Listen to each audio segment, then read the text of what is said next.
Well, welcome viewers. Here we are once again. It's Mondays with Barry, and we're going to talk about the preliminary final between, who was it between, Barry? YCW and Kooringal. Okay, very good. So before we get into the game between Kooringal and YCW, we're going to have a look at a few headlines. Here's one here about that old Rupp Magic. What's happening here? Yeah, it was back in 1965, I think it was. Well, we were playing Horsham. Yes, it was down at the Horsham City Oval. Too smart for that fella. Wayne Farr nearly got me, but it was too slow. It says he got you. No, he didn't. I was too quick for him. Okay. I bound away after that and kicked the goal. Slippery like an eel. Too smart for him back in them days. Still too smart too. Too smart. Too smart for his own good. Just remind the viewers out there. But I've got a couple of old school photos here, and they're very ancient too. 100 years old. This is 1951, 52. Where are you? Where am I? Down the bottom, which is unusual. Down here. Sitting down. With Brother Joe Sousa. He was a pig, but he was a good coach. But we was, what to say there? We had an extraordinary record that year. What's the points? 1,200. Points against, percentage of 254. Oh yeah, games played over here. Games played 28, games won 25. Extraordinary. And the percentage, look at that percentage, 261. That's 254. Take that one away. 5, and we have here. Next one. This is 52 or 52. 52. Doesn't have those same stats. Barry Pitt was vice captain here. Where are you there? Down there, vice captain. There he is. I guess there's a couple of awards up there too. Leading goal kicker over here. Over here, Colin Sutcliffe. Leading goal kicker, 35 goals I think they had. And best and fairest. Which one about this, the little fella? I was the youngest fella. Here I am there. I was the youngest fella on the side. I was always 12 months behind the other fella. Okay, now we go over to Up here. Next year. Did you improve? Still vice captain. I was vice captain 3 times, would you believe? But didn't have the captain qualities. I had the cap. I was a good leader on the ground, but I don't know. Brother Matthews didn't like me very much. I think I won another best and fairest thing too, and the goal kicking. What to say there, Colin? There's Cox, best and fairest. Oh, I was runners up, I think. Runner up. Runner up, but I won the goal. Leading goal kicker, Barry Penning, 34. How many goals there? 34. 34, yeah. Well, previous. What was the games record there? Did it say, is it? No, but we were previous. Previous at 51. 53. 53. Next, we have the Richmond Scouts, which is before you get into in the affiliate with the Melbourne Boys League back in them days. It was what you doing was playing. Whereabouts you? I'm down here, down the front with Barry Burt, whose son played for, Nathan Burt played for St Kilda, played 300 games. Yeah, yeah. Preem was that year, 54, pretty good side. Billy Fripp played for Collingwood, Ronnie Reeves played for Collingwood. Frank Matheson. Oh, he's a dum-dum. You heard it here officially, Frank Matheson, we were in the best, was I in the best and fairest or what? No, well, you finished 4th in the competition. That's right, 4th in the competition, yeah. Colin, Sutcliffe. I knew that, I remember that. I was the youngest here I am down here. Looked like a little baby, didn't I? A little baby. Can the camera see that? Yep. Right there next to Barry Bird. See, I finished 4th in the competition, but I think I won the goal kicking, didn't you? So this brings us to 1956. Richmond 4th, I swear Roger Dean is. That means, is that the under 18s, is it? Under 17s. Okay, under 18. 17. Where's Roger Dean? There's Barry Bird, captain. There's me down the left. We're pretty good mates, Barry Boy. Front and centre. Where's Roger Dean? Now you played at Camberwell Football Ground. They won the grand final. Best and fairest was Ivan McKay, and then Roger Dean was second, and then you came third. Yeah! You got the most consistent player award as well. That's right. But there is Roger Dean there for the viewers who so you won by 5 points, is that the Get the camera on Roger Dean down there. That's Roger Dean. So you won by 5 points. Yeah, it was a wet day that day. Yeah. I got the President of Free Club giving me the two guinea trophies of best on the ground. Fantastic. So there's something to remind the viewers out there. So this is the Richmond Citizens Boys Club under 17. Tell us about this. We were primers that year, and we were probably nearly undefeated. But have a look at this young fellow down here. Who's that? That just happens to be me. I was about 12, under 17s. These fellas are old enough to be my father. You were the youngest player at 12-year-old to play for Richmond Citizen Boys Club cricket. Put that thing over there. No, I'm just telling the viewers here, that just the information I know. The bowling averages, you actually came third that year. I did. The bowling leg spin. Bowling leg spin. So there was Les Andrews and Billy Hall, and then there was you. Yeah. You didn't appear in the best batting averages, but No, I was issued that number you 10. can't do everything, as I But like to we say. still hold the record of the 10th wicket partnership for 95, and I made 12. I made 12 out of 95. Extraordinary. Last wicket partnership. But look at me like a little baby. You're very much like this picture over here. That's my daughter. Okay. But that night, I got the photo taken in Bartlett Studio in Bridge Road, Richmond. I went to the pitch after that night. I was in the old Gabardine overcoat. Where's your long pants, mate? Didn't have it then. I was only Couldn't 12. afford them. They're too long. 12. Well, let's get straight into the game. Then. Oh, yeah. Let's get straight into the game. We're going to talk about Frankston versus YCW. What was the weather like, and what were the conditions? Well, it was a perfect day for football, and that ground, it's probably one of the best grounds I reckon I've seen for a long time. Frankston VFL Park, standard. Class. And the viewing, you can walk anywhere around the ground, you can see the whole game, but perfect day, no wind at all. Okay. First half. Well, Tell us about the first half. YCW, a different side there was against Mount Eliza last week, but they started off pretty well, and Eames was got a new found of life. And Yep. he killed him in the ruck, and he started well. Another fellow, Bradley Olms, number 15, he never got a kick against Mount Eliza. He started taking marks everywhere. Played a good game all day. But Michael Burke for Coringal, who won the Best and Fairest in the competition, Colin, Did he? 33-year-old, one of the oldest. Michael Burke and Bevan Malloy for Coringal, they are two veterans, and they killed them all day. But they were sort of on their own. There was lots of players that Didn't have too much support. But half time, do I write this? No. Yes, I did right Here here. we go. Stand by, viewers, for the half-time scores. Half time was YCW 8-7 to Coringal 5-3, which wasn't much in the game, but Close-ish. 3 goals. Mount Eliza was playing a lot better than they should have been a bit further ahead. Kicked 8-7. Okay, well, tell us about the second half. The second half started pretty well. Berkey was starting to come back in the game, not back in, he was still in the game. He was he's a bit like Trent Cotcher. They can't grab him, they can't hold him, they grab him, he just breaks the tackles. But they, and David Hurst was starting to get in the game, but it looked like he wasn't playing the week before.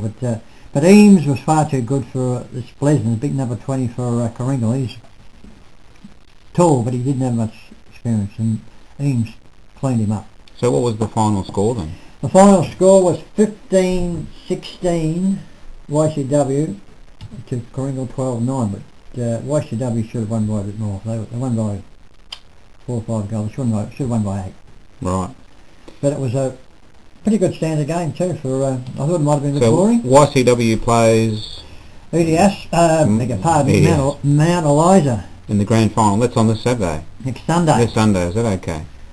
But I'll give you the goal kickers. Give us the goal kickers. For YCW, Carroll kicked 3 and Morris kicked 3. He played a good game, number 27, Morris, he's a star. For Coringal, Cocky Hay, well, Chris Hay kicked 5 goals. He only had about 6 kicks. Right.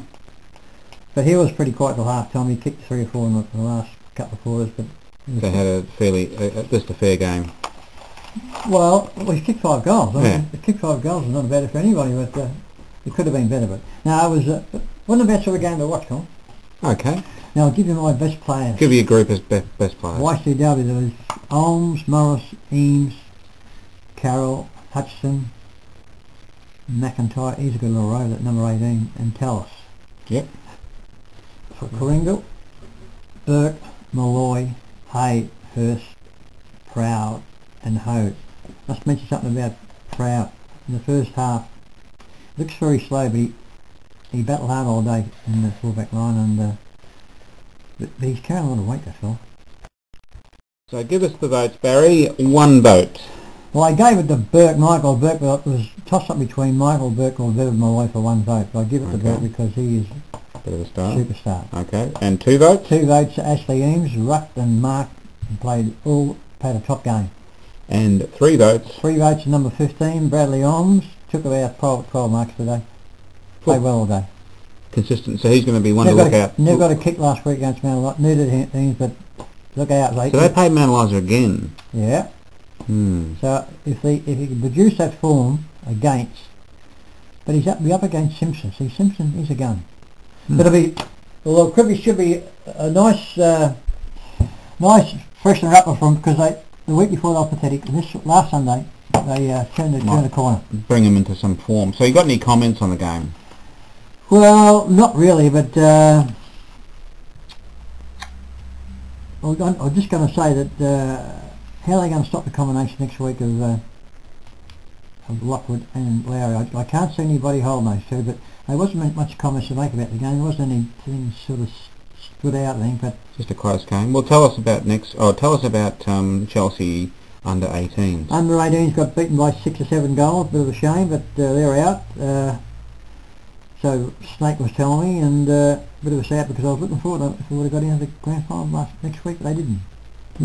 But that's the way it goes. But and I asked him about what's the update about Chelsea coach. He said there's three or four candidates got to come back for second interview, and he's not give much away to Snake, but he Snake's your source though. And he's got they got a couple of another. This could be a bit of a whisper that DeLuca's brother could be coming down. Oh, the other DeLuca. And he's taller than his brother, I think. So that might be. Sounds good. You can't be. You can never have too many tall fellas in this competition. So tell us about what's happening next week. Next week, the big game. I think it might develop in a bit. Like, apart from the last two games that me and Elias has played it, and they've cleaned up YCW and Karinga. They've cleaned them up. If they can sort of come out in the ground next week and start afresh, you never know. But I do think that Mount Eliza will win the game by between 4 and 8 goals. Okay, so an easy win. Yep.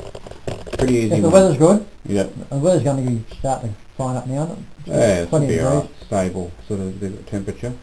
Oh well, we'll see what happens. Will you be there live? I'll be there for sure. Reporting from the ground. Reporting down with the Snake. Maybe a little bit of footage. And I've given a couple of cards to Lance. We've got to know him because he's a Mount Eliza man. He's Russell's the Snake's mate. He's a Mount Eliza man. He was there on Sunday.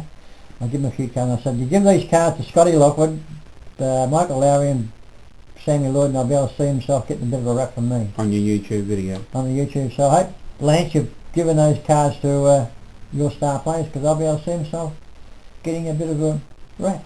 Okay. And we look forward to a little bit of footage. We're going to stick up the game. Yeah, a bit of footage, a bit of live footage, but and a bit of a coach's comments and talking and rap bang and yelling out and screaming. All right. But that's all from me. And that's all from me. See you next week. Finish off, lads.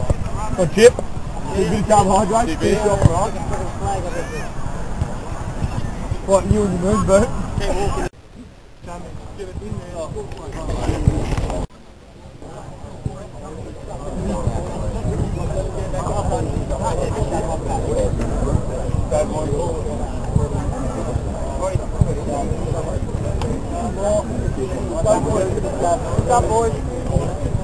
Scoring in, boys. Scoring in, boys. Come on, boys.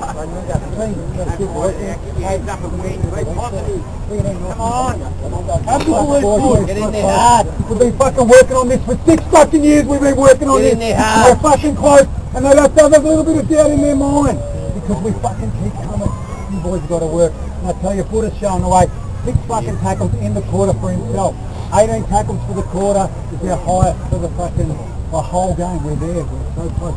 Keep back to Mount Eliza. Our last quarter was fucking sensational. We need up in our heads to fucking believe. This is our day. We've been working on it for a fucking long time. We're loading up, freshening up the midfield. The guys are competing well. Lukey Van Loo went forward. He's having a great game.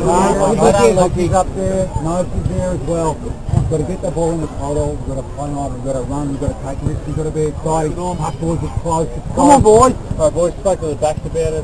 Where all our scoring and backs are coming from is that little kick inside, okay, that 20 metre one, that we run and we go, okay? There's no time to fucking go slow with it, we just need to attack. Char's been really good on the wing, alright? So he's there for himself. Char actually plays as a tall on someone his side, alright? Kick to him, alright? He's a great mark, and we just go, alright? Using the footy forward, Alviarson fucking... Lukey. Okay?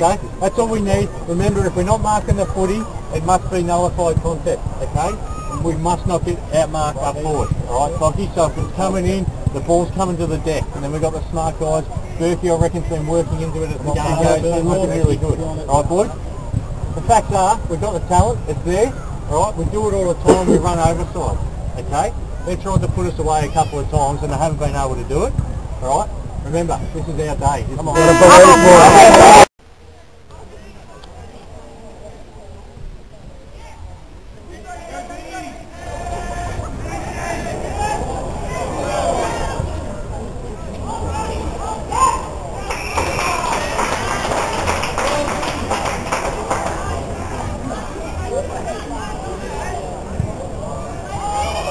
Look at this, they're playing around them now.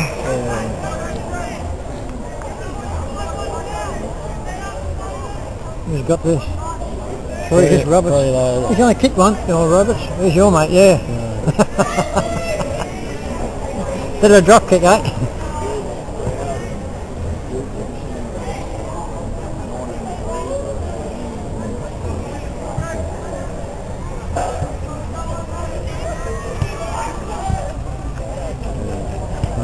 Oh, hit the post.